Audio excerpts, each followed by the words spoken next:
امام مالک نے ابو بکر بن عبد الرحمن کے غلام سمی سے خبر دی، جنہیں ابو صالح سمان نے، انہیں ابو ہریرہ رضی اللہ عنہ نے، کہ رسول اللہ صلی اللہ علیہ وسلم نے فرمایا کہ جو شخص جمعے کے دن غسل جنابت کر کے نماز پڑھنے جائے تو گویا اس نے ایک اونٹ کی قربانی دی، اگر اول وقت مسجد میں پہنچا، اور اگر بعد میں گیا تو گویا ایک گائے کی قربانی دی، اور جو تیسرے نمبر پر گیا تو گویا اس نے ایک سینگ والے مینڈھے کی قربانی دی، اور جو کوئی چوتھے نمبر پر گیا تو اس نے گویا ایک مرغی کی قربانی دی، اور جو کوئی پانچویں نمبر پر گیا اس نے گویا انڈا اللہ کی راہ میں دیا۔ لیکن جب امام خطبے کے لیے باہر آ جاتا ہے تو ملائکہ خطبہ سننے میں مشغول ہو جاتے ہیں۔ صحیح بخاری حدیث نمبر 881۔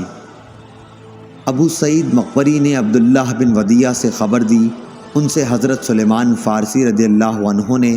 کہ نبی کریم صلی اللہ علیہ وسلم نے فرمایا، جو شخص جمعے کے دن غسل کرے اور خوب اچھی طرح سے پاکی حاصل کرے اور تیل استعمال کرے یا گھر میں جو خوشبو میسر ہو استعمال کرے،